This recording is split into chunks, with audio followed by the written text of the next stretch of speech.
Next we have a very, very big group by the name of... I like this one. What's up, YouTube? This is Josh with Bottom Crate Beats. I got my friend in here in the studio with me, Trey. What's up? What's up? So today we're going to do another behind the scenes Saturday video. I was working on a behind the beat video, which is what I wanted to put up today, but still in the works. So I figured it's Saturday, got to come up with something to put up on the channel. So today we're going to do a little true life stories. Yes. True life. True life. Here's a little story behind this video. So I was on SoundCloud and somebody hit me up, Zyphris. So if you're on SoundCloud, check out Zyphris. He's a very cool, very talented MC, producer, mix engineer. So Zyphris, he hits me up and he's like, man, he had some real positive words. He's like, man, I really like your instrumentals. And we emailed back and forth a little bit. And he hit me up. He's like, so how long you been making beats? I was like, man, the first time I ever made a beat was 2002. And it got me to thinking. I was like, man, this is a pretty funny story. I told Trey a while back. And I was like, you know what? Let's turn this into a behind-the-scenes Saturday video, right? Yeah. So today I'm going to tell the story about the very first time I ever made a beat. And it's got a moral, though. So it's a funny story, but it's got a purpose. So I was like, this could be a good video for the channel because it's got a purpose. It's got a moral. So let's get to it. Behind the scenes Saturdays. Behind the scenes Saturdays. My first visit. Let's hear it. All right. So there I was. I graduated from the Conservatory of Recording Arts and Science, Tempe, Arizona, 2002. Right. So after I got done with school, moved to LA, living the dream. Right. Living it up. I'm gonna try and make it in the music business. Not as a musician. I gave up on that dream a long time ago, but to actually make music behind the scenes. No pun intended. And so I had a job. Working for Track Record Studios in North Hollywood. Right? And I had never made a beat before. I'd been a DJ, messed around with mixing, scratching, sampling and stuff. But I never touched a drum machine. You know, I'd seen them. I knew what they were. Never even touched one before. Never made a beat. And we had Death Row Records in the studio. Yeah. Suge, like at the not at the height of Death Row, because you know Tupac had already passed on supposedly. Supposedly. We know where he's at though. Yeah, chilling on an island somewhere in the Bermuda. Bahamas or Bermuda, yeah. Yeah. So this was after that. Death Row Records after Tupac, 2002 time frame. They were working on the at the time the Crooked Eye album. Nothing ever came of it though. I think the FBI busted down the door before the song or the album ever came out. But so Suge had a right hand man. His name was Butch, and you gotta forgive me because I don't remember his last name. But Butch was Suge's right hand man. He was like his project coordinator, project manager. He was the man to go to. Like, boom, you need backup singers today? Cool, I got it. I'll call him. You need a guitarist to play some live instruments on the track? He's got it. So I was working at the studio, but I was a assistant to the assistant to the assistant bitch. Like I was the ass assistant. Yes. I was so far down the food chain. Like my job was to clean up after everybody. My job was to like make food runs and beer runs and everything else. So like I was a nobody at the studio, but I had to deal with Butch a lot because there was always like 40-50 people with the Death Row sessions, you know. 4 of them had anything to do with the session, but you know, it was like 40-50 people. You know, you gotta roll with a squad. I know, you roll deep. Squad. You gotta roll deep. It actually, that's a different story, different video. But anyway, I had to deal with Butch a lot because I'd always have to be like, hey, these people got to move their cars, or hey, these people need this or whatever, you know. So I dealt with Butch a lot, and he was a really, really genuinely nice man. Butch, if you ever see this video, I don't know how, but you're a cool dude, and I appreciate you. So I dealt with Butch all the time, and I felt comfortable enough to talk to him, you know, just as a normal person. Definitely didn't have that type of relationship with Suge. Like, Yeah. he's a very intimidating guy. Yeah. But anyway, so that's the little backstory on Death Row.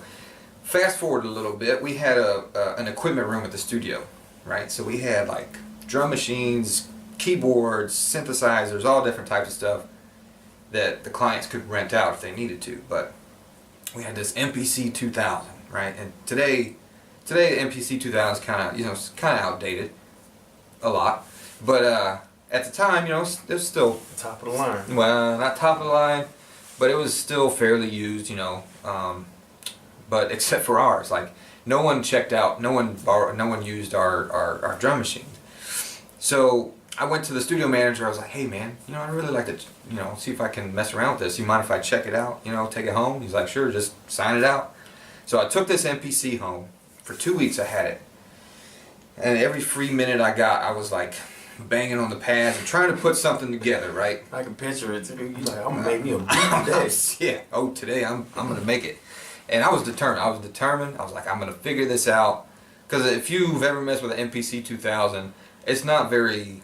It doesn't have very much of a graphical user interface. The screen on there is like that big, and you got to kind of know how to work it, and it takes a while to figure it out. But so for 2 weeks I'm figuring this thing out, and finally after about 2 weeks I got something that I think is the greatest thing that hip-hop has not yet seen, right? Yeah. I gotta tell somebody. Yeah, I gotta tell somebody. So far from the truth. This was horrible. It was a horrible beat. Viewers out there, it was terrible. I used nothing but the stock sounds that came with the software disc. You know, I had none of my own samples. I have none of my own drums. They were all just the generic, very generic sounds. The default beats. The default sounds. I mean, we're talking about a step up from video game sound, right? So I put this thing together. It's pretty much just like a 3-minute loop.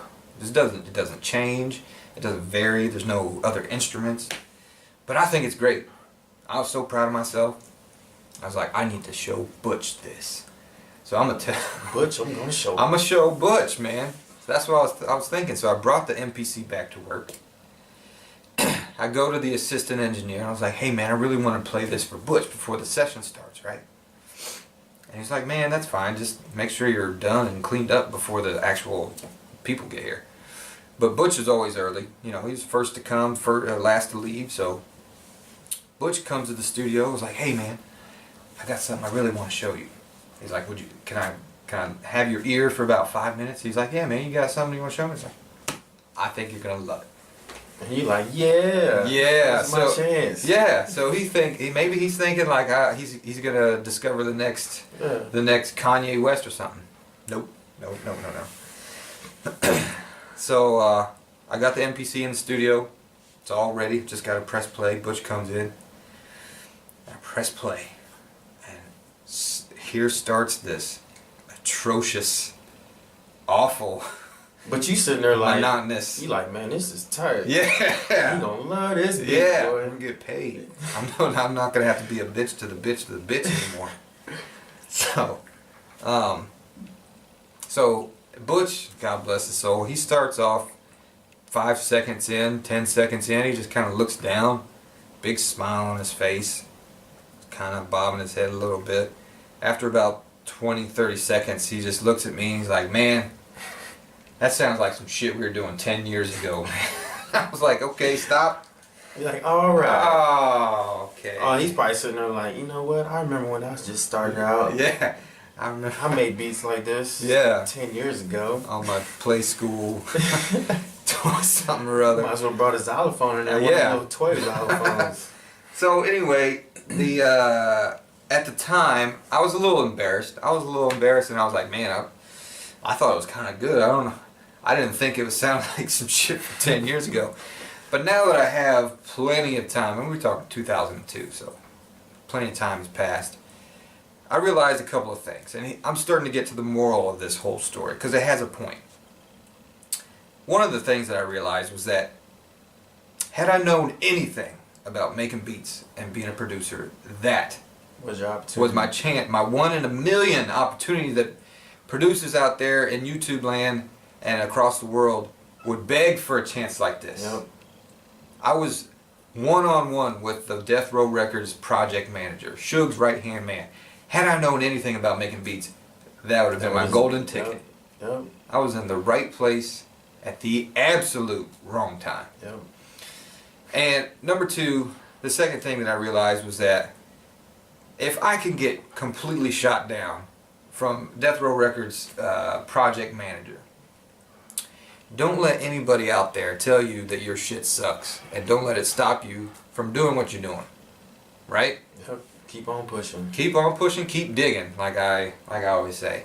Don't let some nameless, faceless person on SoundCloud, Facebook, Twitter, or anybody else tell you that, you know, you're wasting your time because your shit sucks. I know that what I played for Butch that day sucked. I know that now.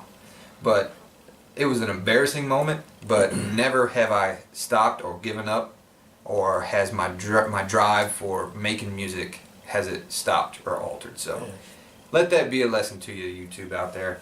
You know, if you love what you're doing, then keep doing it. Keep up.